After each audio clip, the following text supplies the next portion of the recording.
நேற்றைய தினம் இந்த மாவட்டத்துடைய பொறுப்பு அமைச்சர், பொதுப்பணித்துறை அமைச்சர், மக்கள் நல்வாழ்வுத்துறை அமைச்சர் நேற்று பேட்டி கொடுத்திருக்கிறாங்க. அப்ப என்ன சொல்றாங்க?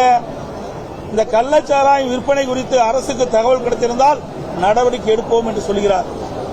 எங்களுடைய சட்டமன்ற உறுப்பினர், கள்ளக்குறிச்சி சட்டமன்ற உறுப்பினர் சகோதரர் செந்தில்குமார் அவர்கள் ஒரு 5 தினங்களுக்கு முன்பு மாவட்ட காவல் கண்காணிப்பாளர் தொலைபேசி வாயிலாக கள்ளச்சாராய விற்பனை, போதைப்பொருள் விற்பனை அமோகமாக நடைபெற்றுக் கொண்டிருக்கிறது, இதை தடுத்து நிறுத்த வேண்டும் என்று அவரிடத்தில் தெரிவித்திருக்கின்றார்.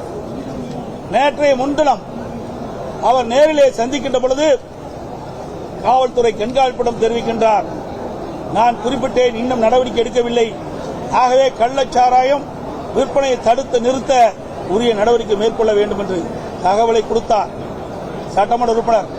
ஆனால் காவல்துறையைச் சேர்ந்த அதிகாரிகள் எந்த நடவடிக்கையும் எடுக்கவில்லை. அதோடு 29/3/2023 அன்று நம்முடைய கள்ளக்குறிச்சி சட்டப்பேரவை உறுப்பினர் சகோதரர் செந்தில்குமார் அவர்கள் ஒரு கவன ஈர்ப்பு தீர்மானத்தை சட்டமன்றத்திலே சபாநாயகரிடம் அளித்தார். அதிலே கூட குறிப்பிட்டிருக்கின்றார், இன்றைக்கு கள்ளக்குறிச்சி மாவட்டம் தியாகதுருவம் ஒன்றியம் கூத்துக்குடி கிராமத்தைச் சேர்ந்த ஜெய்சங்கர் அவர்களின் மகன் ஜெகன்சிறி என்பவர் 23/3/2022 காலை 8 மணியில் பரஞ்சரம் காவல் நிலையத்தில் தனது மகன் காணவில்லை என்று புகார் தெரிவித்திருந்த நிலையில் கூத்தக்குடி கிராமத்தை 3 நபர்களை பிடித்து வந்து விசாரித்து மது அருந்து அழைத்துச் சென்று மது பாட்டிலால் தலையில் தாக்கி கழுத்தில் குத்தி கூத்தடியில் உள்ள வனத்துறைக்கு சொந்தமான இடத்தில் புதைத்துவிட்டனர். எனவே இப்பகுதியில் கஞ்சா மற்றும் கள்ளச்சாராயம் ஆகியவை பெரும் புழக்கத்தில் உள்ளதால் அதை உடனடியாக தடுத்து நிறுத்த வேண்டிய அவசியம் குறித்து இன்றைக்கு விவாதிக்க வேண்டும் என்று இன்றைக்கு பேரவைத் தலைவரிடத்தை கொடுத்தார். இதை விசாரிக்கப்பட்டிருந்த அந்த கவன தீர்மானத்தை எடுத்து சட்டமன்றத்திலே விவாதிக்கப்பட்டிருந்தால் இது முதலமைச்சருடைய துறை. ஆகவே இந்த பகுதியில் எந்தெந்த பகுதியில் கள்ளச்சாராய விற்பனை நடைபெறுகிறது, எந்தெந்த பகுதியில் இன்றைக்கு போதைப்பொருள் விற்பனை நடைபெறுவது கண்டறிந்து நடவடிக்கை எடுத்திருக்கலாம். நேற்று தினம் அமைச்சர் சொல்கிறாரே, எங்களுடைய சட்டமன்ற உறுப்பினர் கவன ஈர்ப்பு தீர்மானத்தை கொடுத்திருக்கின்றோம், தகவல் கிடைத்திருந்தால் நடவடிக்கை எடுப்போம் என்று சொன்னார். கவன ஈர்ப்பு தீர்மானத்தை நீங்கள் எடுக்கல. ஆக இந்த கள்ளக்குறிச்சி மாவட்டம் மட்டுமல்ல, கள்ளக்குறிச்சி நகரம் மட்டுமல்ல, தமிழ்நாடு முழுவதும் இன்றைக்கு போதைப் பொருள் நிறைந்த மாநிலமாக திகழ்கிறது. கள்ளச்சாராயம் 6 எடுத்து 6 போல் ஓடிக்கொண்டிருக்கின்றது. ஏழை எளிய மக்கள் கள்ளச்சாராயத்தை குடித்து விலை மதிக்க முடியாத உயிரை இன்றைக்கு துறக்க வேண்டிய அவலலை இந்த ஆட்சியிலே பார்க்கப்படுகிறது. இன்னும் சொல்ல போனா திருச்செங்கோட்டில் நீங்க பாத்தீங்கன்னா நாமக்கல் மாவட்டம் திருச்செங்கோடு தாலுகாவில் தேவனாங்குறிச்சி அங்க வந்து திமுக நிர்வாகி, திமுக கவுன்சிலர் இன்றைக்கு அவருக்கு சொந்தமான குடோன்ல இந்த கள்ளச்சாராயத்தை பாட்டில் அடைத்து அங்க இருக்கின்ற சந்து கடையில் விற்பனை செஞ்சிருக்கிறாங்க. இதை உடனே அரசுடைய கவனத்திற்கு கொண்டு சென்றோம். உடனே இந்த விடியா திமுக அரசுடைய முதலமைச்சர் சம்பந்தப்பட்டவரை கைது செய்யாமல் அதில் வேலை பார்த்த வடநாட்டு தொழிலாளர்களை அதற்கு கைது செய்து கண் துடைப்பு நாடகம் அளித்திருக்கிறார். இதுக்கு பின்புலம் திமுக கட்சியை சேர்ந்த நிர்வாகிகள் தான் பின்புலமாக செயல்பட்டுக் கொண்டிருக்கின்றார்கள்.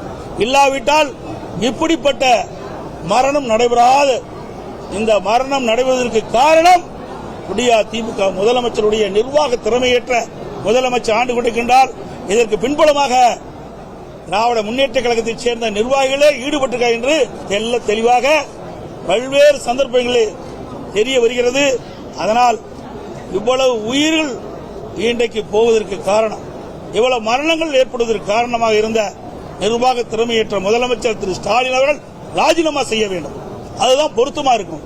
ஏன்னா ஒவ்வொரு முறையும் ஏதாவது ஒரு சாக்கு போக்க சொல்லி இன்றைக்கு அவர்கள் இதை காலம் கடத்தி இப்படிப்பட்ட ஏழை எளிய மக்கள் விலை மதிக்க முடியாத உயிர் துறப்பதற்கு காரணமாக இருக்கின்ற அரசாங்கம் விடியா திமுக அரசாங்கம் என்பதை இந்த நேரத்தில் சுட்டிக்காட்டுகின்றேன்.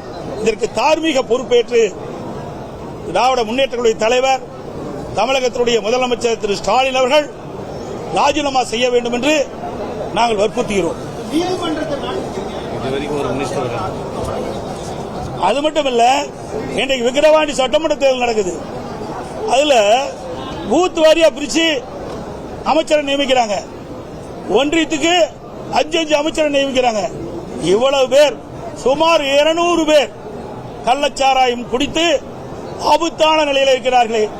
இதற்கு ஒரு 20 பேருக்கு ஒரு அமைச்சரை போட்டு இன்றைக்கு சென்னையிலிருந்து மருத்துவர்களை அழைத்து வந்து இன்றைக்கு உயர்தர சிகிச்சை அளிக்கப்பட்டிருந்தால் பல பேரை காப்பாற்றிருக்கலாம். ஆனால் மக்கள் மீது அக்கறை இல்லாத அரசாங்கம், அவளுக்கு ஆட்சி அதிகாரம் தான் முக்கியம்.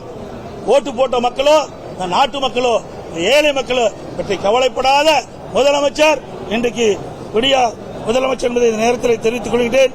அது மட்டுமல்ல, நேற்றைய தினம் ஒரு 3-4 பேர் இறந்த பொழுது இன்றைக்கு மாவட்ட ஆட்சித்தலைவர், மாவட்ட காவல்துறை கண்காணிப்பாளர், இந்த மாவட்டத்தினுடைய திமுக மாவட்ட செயலாளர், சட்டமன்ற உறுப்பினர் அருகில் அமர்ந்து பேசுறாங்க.